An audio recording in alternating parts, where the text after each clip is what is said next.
पापा का इंतज़ार। हर रात की तरह आज भी मैं देर रात घर पहुंचा। हमेशा से कोई गलत आदत न होने के कारण कॉलोनी में कोई भी मुझे देर रात आने पर गलत नज़रों से नहीं देखता था। मैं हमेशा इस बात को लेकर गर्व करता था कि लोग अपने बच्चों को मेरी उपलब्धियों का उदाहरण देकर अच्छा पढ़ने लिखने की सलाह देते हैं। खैर, यही सब सोचते हुए मैंने अपनी चाबी से घर का दरवाज़ा खोला। हालांकि मुझे पता था कि जब तक मैं घर नहीं पहुंचता तब तक प्रिया को नींद नहीं आती थी। पर मैं अपने 5 साल के बेटे बंटी को नींद से नहीं जगाना चाहता था। दरवाजे की हल्की सी आहट पाकर प्रिया हमेशा की तरह कमरे से बाहर आई। तब तक मैं मुंह हाथ धोने बाथरूम की तरफ जा चुका था और हमेशा की तरह प्रिया खाना गर्म करके किचन में चली गई। हर रोज़ ऐसा ही होता था। सुबह घर से निकलने के बाद हमारी मुलाकात रात को खाने पर ही होती थी। प्रिया को इस तरह की जीवन शैली से कोई प्रॉब्लम नहीं थी।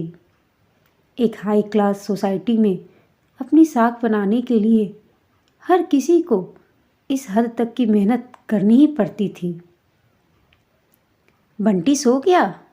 खाना खाते हुए मैंने प्रिया से पूछा। हाँ, काफ़ी देर से आपका इंतज़ार कर रहा था, लेकिन फिर इंतज़ार करते करते ही सो गया, प्रिया ने शिकायत भरे लहजे से कहा। लेकिन हर बार की तरह मैंने मुस्कुराकर बात को टाल दिया।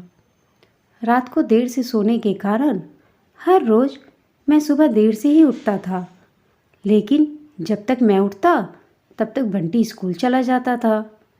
बंटी की हमेशा शिकायत रहती कि मैं उसे कभी बाहर घुमाने नहीं ले जाता और शायद इसी बात को लेकर वो मुझसे नाराज़ भी था। हमेशा की तरह मैंने उठकर प्रिया को आवाज़ लगाई और बाथरूम में घुस गया। थोड़ी देर में ही नहाने के लिए प्रिया गर्म पानी ले आई। तुम नहीं होती तो मेरा क्या होता? हमेशा की तरह मैंने पानी की बाल्टी लेते हुए अपना घिसा पिटा डायलॉग मारा और हमेशा की तरह ही मुस्कुराते हुए खाने की तैयारी करने प्रिया किचन में चली गई। खैर, ऑफिस के लिए तैयार होकर जब मैं डाइनिंग टेबल पर आया तो बंटी मुंह फुलाए बैठा था। क्या बात है जनाब, आज स्कूल नहीं गए? प्यार से बंटी के बालों पर हाथ घुमाते हुए मैंने पूछा। आज संडे है, बंटी ने गुस्से भरी आवाज़ से कहा। काम की भागदौड़ में मैं यह भी भूल गया था कि आज संडे है और आज के दिन मैंने बंटी के साथ मूवी जाने का प्रॉमिस किया था, लेकिन आज तो मुझे क्लाइंट मीटिंग के लिए ऑफिस जाना था। मुझे ऑफिस जाता देख बंटी को अपना मूवी प्लान खतरे में दिखाई पड़ रहा था और शायद इसीलिए वो मुझसे गुस्से से बात कर रहा था। पापा, आप 1 घंटे के कितने पैसे कमा लेते हो? अचानक बंटी ने पूछा। बंटी ने पहले कभी इस रवैये से मुझसे बात नहीं की थी। शायद गुस्से में उसने ऐसा कह दिया। लगभग 1000 रुपये, मैंने कहा। क्या आप मुझे 500 रुपये उधार दे सकते हैं? बंटी ने कहा। लेकिन तुम्हें पैसे क्यों चाहिए? मैंने गंभीर होते हुए पूछा। मुझे चाहिए, बंटी ने बनावटी मुंह बनाते हुए कहा। खैर, मैंने बंटी को 500 रुपये दे दिए। बंटी उठा और अंदर से अपनी गुल्लक ले आया। बंटी ने अपनी गुल्लक से 500 रुपये निकालकर 1000 रुपये मेरे हाथ में रखते हुए कहा। क्या आप कल मुझे अपना 1 घंटा दे सकते हैं?